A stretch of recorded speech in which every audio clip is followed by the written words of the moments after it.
Welcome to the Standby Generator Podcast, brought to you by Power Alliance. I'm your host, Jim Swetman. Together, we will dive into the world of the standby power business, offering expert insights, industry trends, and actionable strategies to help you grow and scale your generator business. Whether you're looking to optimize your operations, increase profitability, or stay ahead of the curve, this podcast is your go-to resource. So grab a seat and let's power up your business for success.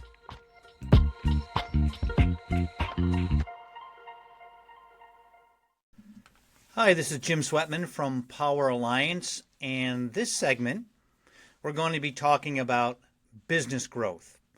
And specifically, I've gotten a lot of questions from other standby power dealers across the United States about how to scale and how to grow your business. So I'm going to spend the next few minutes talking about my experience as owning a standby power dealership up here in upstate New York for the last 20 years. I've sold it a few years ago, but I just want to pass along my experience of how to manage business growth and how to scale. One of the first questions that I want to go over with here is from Jason. He's a generator sales owner in Wisconsin, and he asked this question: Jim, what inspired you to start your business, and what was the turning point that you made to realize that you need to scale your business? Well, what inspired me to start a standby generator business is I had background in the standby electrical side of things. I was an electrician for many years in the field and worked in the office as an estimator before they even had computers, and then worked for a construction management firm. And that's where I really learned about process and procedures and about really taking things one step at a time.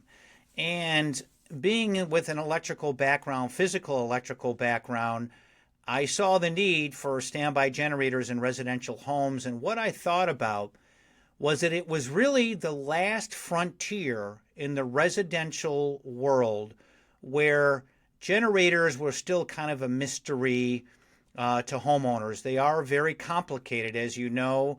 They generate power. They need a lot of mechanical things to it, gas piping, electrical work that has to happen. And I saw the opportunity to provide this service to people that were in need.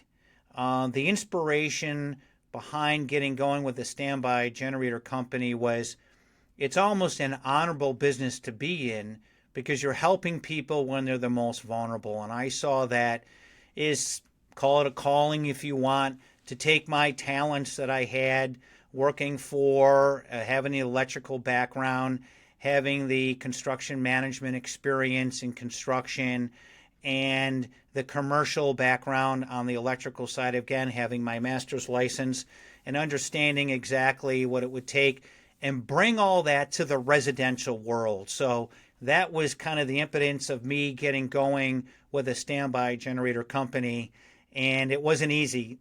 Started it out of my basement at a time back 22, 23 years ago when there were a tremendous amount of people doing standby generators. We even had welding companies and, of course, HVAC contractors, mechanical contractors, carpentry companies that were all getting into the standby generator business, water companies. You know, they do water filtration systems and things like that. But every single one of those companies that was touting themselves as doing standby generators did other things besides standby generators. They didn't do them as their only primary business. And I saw that opportunity to be the specialist in that industry. So what I did is I started Home Power Systems, and the only thing we did was standby generators. Started it in my basement to get things going, and eventually grew the company, opened up my first office. And I guess the first question there is how did you know when to scale your business? Well, working out of your house and trying to load generators off of 18-wheelers that are parked outside of your residential neighborhood didn't work. So bought my first office building, rented the first office building, 3,000 square feet, and was in there for about 7 years. And again, going back on the scaling side of things, how did you know to make that next move from your house to a 3,000 square foot to eventually a 15,000 square foot building that I had bought in, purchased, and designed just for standby generators? What were those steps along the way that I knew that I had to scale, or what were the items that said, hey, I need to keep things going? Well, the first thing from the house to the 3,000 square foot was pretty straightforward. Calls were continually coming in, hired 3 employees, had things going. Eventually, I got to the point at that small warehouse and office space that I was loading generators up outside the warehouse in the pouring rain, and I lost everything as far as trying to be as efficient as possible. I was doing so many installs, I couldn't keep generators in stock. We were falling all over each other. There were no efficiencies in place. And I saw the guys loading up stuff in the rain and fighting each other outside, holding up the docks. Generator deliveries would come. We'd have to move everything around and stop everything. So that was the move from the 3,000 square foot to the 15,000 square foot. Now that move was a big move. What that was is I took a look at the continued volume of calls that were coming in. I looked at the industry itself and the trends in the standby generator industry, and I also followed what Generac was doing. Generac had just been bought out by a private equity firm, and they were making big changes at Generac to better themselves and be more efficient. I wanted to follow the same thing that Generac was doing as far as growth goes. So I said, you know what? I'm going to make one more big move, and I built a brand new 15,000 square foot facility in upstate New York, specifically designed just for doing standby generators. So I wanted to make sure that I had a large warehouse so that I could bulk order generators and get the discounts by ordering a truckload at a time. I wanted to make sure that I had all the materials in stock too, all the gas piping, all the electrical, everything in stock. And again, there's that economies of scale. So I also made sure that I was buying everything in bulk. And what I would do is I would make agreements with the suppliers that I would commit to 1 year of purchasing these items, and that I would negotiate 1 year ahead of time and all the materials that I would need, including all the batteries, and like I said, the gas pipe, the electrical pipe, and everything else like that. So I knew with the efficiencies that I was moving into place, I knew that the way that the standby generator was growing, that there was tremendous opportunity and to make that all happen. Another question I got here is, what do you think is a key to scaling a business successfully, especially in an industry as specialized as a generator business? Like I had just mentioned, I think to be extremely successful in the standby power business is to concentrate that as being your only business. You can still have your electrical side of things. You can still have your plumbing side of things. But you really need to build a wall between what your existing company is and your standby generator company. That means dedicated employees just to the standby side of things, dedicated buyers, business plan. You cannot cross train people between HVAC and generator side, because again, you're not concentrating on why maybe you're not making sales. If you start saying, well, you know what, I'm not making a lot of generator sales, so I'm just going to go ahead and shift my people over to the HVAC or electrical side. What you're not doing is you're not concentrating on why you're not making those generator sales. You're not concentrating on your home standby business plan. You're not concentrating on those things to make your home standby business successful.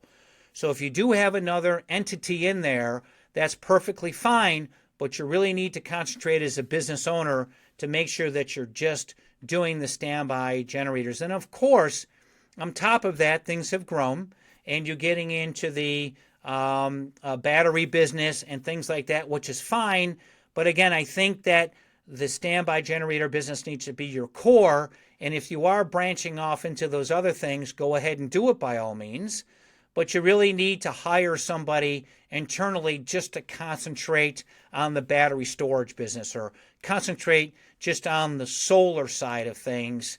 Intermix them together, but you really need to have that together.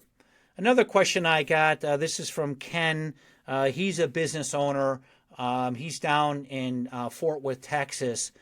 How do you define business growth, and how do you track progress in terms of both revenue and customer satisfaction? So how do you define business growth? Obviously, with the amount of revenue that you have coming in, that's one way, but that's not really a way that you judge success, because you could have all the work in the world, and at the end of the day, if you're not making any money, if that bottom line is not working and your margins aren't right, there's no use in being in business. And again, there's a whole lot of answers to this questions, but one of the things I would say is this. In determining growth of your business, you want to be strategic in the way that you do it. And that means long term. One example, and there's many examples, is that there may have just been some outages lately in your area. There may have been some snowstorms and power outages in your area, and for some reason everybody is buying standby generators. But you need to look at 2 to 3 or 4 years in advance, and is it going to continue to be that kind of growth in the industry? So you need to be strategic, and yes, be excited, be motivated that this is a growing industry, but sometimes you have to pull back and say, okay, let's grow, and you continue to need to grow 10%, 15% a year, which you should be doing in this industry, but you need to be very strategic and not get overly excited. Because what happens when you start putting too much money in, you start buying too many vans, you start hiring too many employees, and now when things start to slow down, you're stuck with all this overhead, you're stuck with all these employees, and now you have to make some really tough decisions, but you also cannot be too conservative in this. So there is a balance to make sure that you grow your business all right. Profitability, of course, is a big thing. You as a business owner need to take a look at your monthly and quarterlies, your statements, to make sure that everything's going all right as far as dollars go. Now, you're going to have some good months and you're going to have some bad months, but you need to take a look at that and make sure that everything's working out. And again, here at Power Alliance, we've got all those sheets to show you where you should be as far as margin-wise and what you should put away for growth. That's another whole video and kind of podcast that we can get into. Here's another question that came in from Ethan. He's a divisional manager, and says, what is the one mistake you see many entrepreneurs make when trying to scale, and how can you avoid it?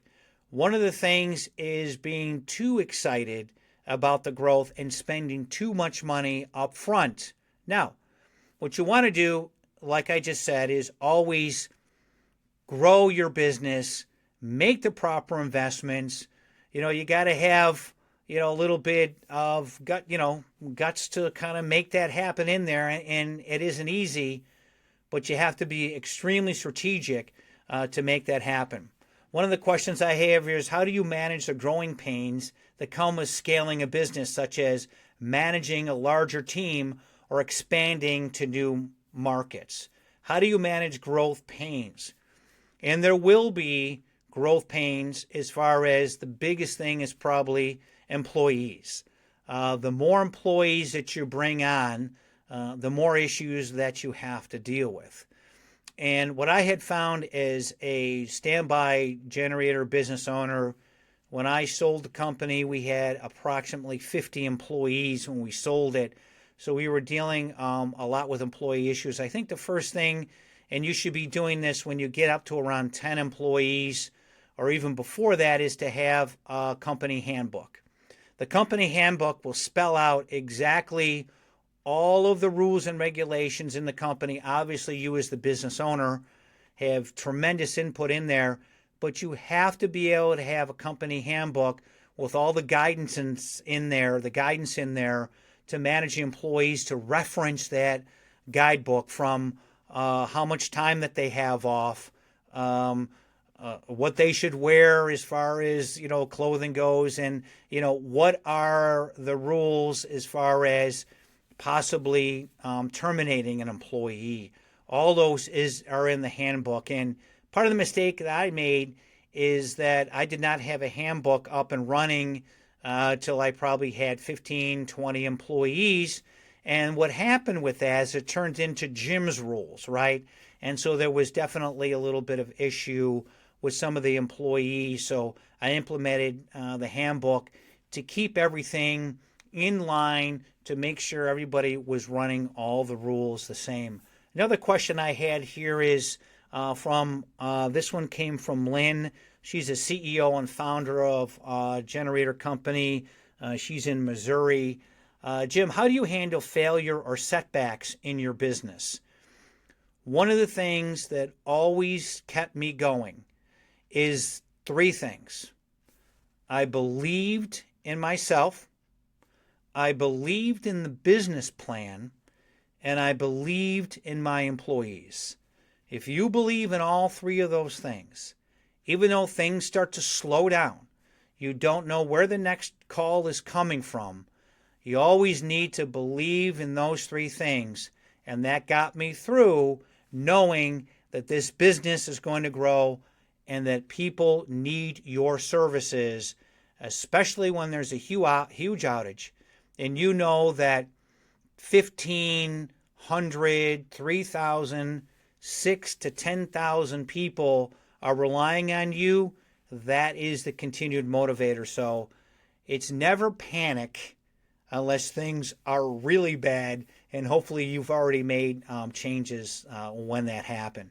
So those are just some of the things that are some of the questions we had on business growth. I'll just do one more here about business growth. I just got this listed here. What advice would you give a business owner who are struggling to find new customers or increase their customer base? Now, I talked about this in another video as far as how to get additional customers if you need them. One of the things that I always want to make sure is that you are doing outbound marketing campaign. You need to tell the world about your company and your business. Strategically or customarily in the standby generator world, business owners are not good marketing people. Hopefully, you bring on somebody to help you with your marketing efforts, and that's through a strong LinkedIn page, Facebook, or any other outbound marketing that you need to do. TV commercials, radio was a big thing for me. Radio worked out really well. Making sure that your website is updated, make sure that it's not old and just stagnant sitting there. So that's part of what you and your sales team always need to be looking at all the time. If you're not making sales, it's probably because you haven't made changes to the way that you outbound market yourself. You need to always take a look at that and get involved in different community activities out there and keep your name out there. It's a little hard to do that. It's a long-term strategy, but you need to do that to make sure that your business continues to grow. Thank you. Thank you for tuning in to the Standby Generator Podcast. If you enjoyed the show, don't forget to subscribe, leave a review, and share. For more resources, tips, And to connect with other like-minded professionals, visit us at poweralliance.com or visit our social media pages. Until next time, keep powering up your business.